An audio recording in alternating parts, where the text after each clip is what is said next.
സുഗമോദേവി സീരിയലിൻ്റെ ഇന്നത്തെ എപ്പിസോഡ് റിവ്യൂയിലേക്ക് എല്ലാവർക്കും സ്വാഗതം.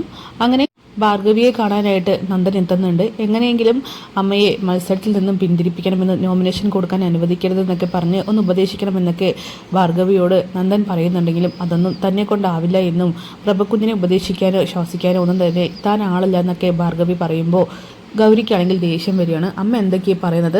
അമ്മ പറയുന്നത് മുഴുവനും പച്ചക്കള്ളാണ്. അമ്മയ്ക്ക് മാത്രമേ അതിനുള്ള അധികാരമുള്ളതായിട്ടാണ് എനിക്ക് തോന്നിയിട്ടുള്ളത്.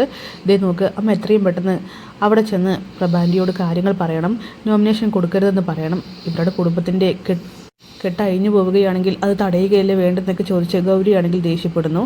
അതൊക്കെ ശരി തന്നെയാണ്, പക്ഷേ ഇതുപോലെയുള്ള വലിയ വലിയ കാര്യങ്ങളിൽ എനിക്ക് ഒരിക്കലും പ്രഭകുഞ്ഞിനെ ധിക്കരിക്കാനോ എന്തെങ്കിലും പറയാനോ സാധിക്കില്ല എന്നൊക്കെ ഭാർഗവിയാണെങ്കിൽ തറപ്പിച്ച് പറയുന്നു.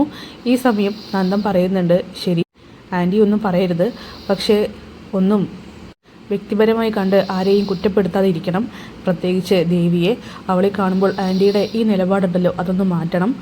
ഒരിക്കലും രാഷ്ട്രീയം കുടുംബത്തിനകത്തേക്ക് കൊണ്ടുവരാൻ നോക്കരുതെന്നൊക്കെ പറയുകയാണ്. പിന്നെ അമ്മ ജയിച്ചോട്ടെ, അത് നല്ല രീതിക്ക് ആയിരിക്കണമെന്നും നന്ദൻ ഓർമ്മപ്പെടുത്തുന്നു. എന്നിട്ട് അവിടെ നിന്നും പോവുകയാണ്.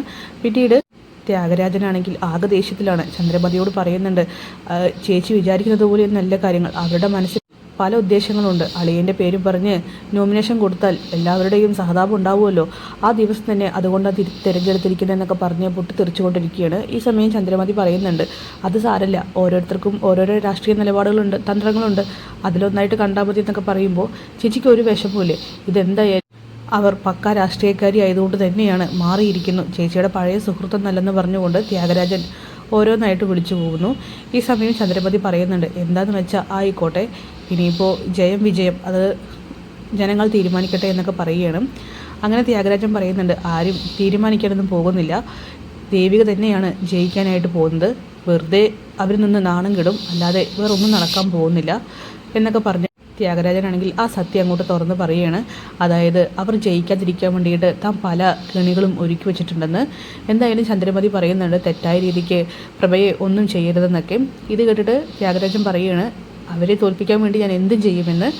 എന്തായാലും അരുന്ധതി പറഞ്ഞതുപോലെ തന്നെ ദേഹോപദ്രവങ്ങളും കാര്യങ്ങളൊന്നുമല്ല, മറ്റെന്തൊക്കെയോ ചതിയാണ് ത്യാഗരാജൻ ഒരുക്കി വെച്ചിരിക്കുന്നത്.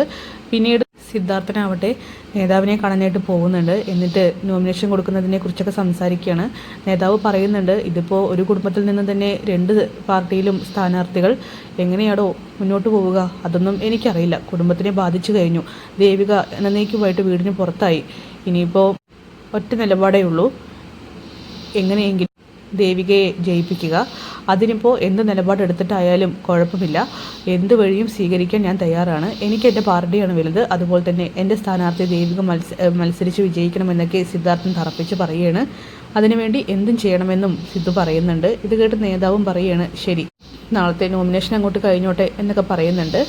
പിന്നെ തിരിച്ച് വീട്ടിലേക്ക് വരുന്ന സമയത്ത് സിദ്ധാർത്ഥനോട് പ്രഭ ചോദിക്കുന്നുണ്ട്, നാളെ നോമിനേഷൻ കൊടുക്കാനായിട്ട് പോവുകയാണ്, പറഞ്ഞില്ല എന്ന് വേണ്ടില്ല, പിന്നെ നാളെ ബലരാമൻ്റെ ഓർമ്മ ദിവസം കൂടിയാണെന്നൊക്കെ പറയുമ്പോൾ എല്ലാം എനിക്കറിയാം, നീ ഇപ്പോൾ പക്ക രാഷ്ട്രീയക്കാരിയായിട്ട് മാറിയിരിക്കുകയാണ്, അതുകൊണ്ടാണല്ലോ നാളെ തന്നെ നോമിനേഷൻ കൊടുക്കാനായിട്ട് തീരുമാനിച്ചിരിക്കുന്നത്. എന്തായാലും പ്രഭേ, നീ നിൽക്കുന്നതൊക്കെ തന്നെ വെറുതെയാണ്, നീ എന്തായാലും ജയിക്കാൻ പോകുന്നില്ല എന്നൊക്കെ സിദ്ധാർത്ഥം പറയുമ്പോൾ, നിങ്ങളുടെ മരുമോളെ ജയിപ്പിക്കുന്ന തിരക്കിലാണല്ലോ, ആയിക്കോട്ടെ, പക്ഷേ എല്ലാവരും കൂടി എന്നെ തോൽപ്പിച്ച് കിടത്താനായിട്ട് നോക്കി, പക്ഷേ നിങ്ങൾക്കാർക്കും അതിന് സാധിച്ചില്ല. അതിനർത്ഥം എന്താ? പ്രഭ എന്തായാലും മത്സരിച്ച് ജയിക്കുമെന്ന് തന്നെയാണ് എനിക്ക് ആത്മവിശ്വാസമുണ്ട്. എൻ്റെ കൂടെ എൻ്റെ മക്കളോ എൻ്റെ ഭർത്താവോ എൻ്റെ മരുമകളോ ആരും നിൽക്കേണ്ടതില്ല. ഇതൊക്കെ കേട്ട് സിദ്ധാർത്ഥം പറയുന്നുണ്ട്, നീ എന്താണെന്ന് വെച്ചാൽ ചെയ്തോളാനായിട്ട്, പക്ഷേ നീ ഇപ്പോൾ ജനങ്ങൾക്ക് വേണ്ടിയിട്ടാണോ അതോ മരുമോളെ തോൽപ്പിക്കാൻ വേണ്ടിയിട്ടാണോ നിൽക്കുന്നതെന്നൊക്കെ ഇങ്ങനെ ചോദിക്കുന്നുണ്ട്.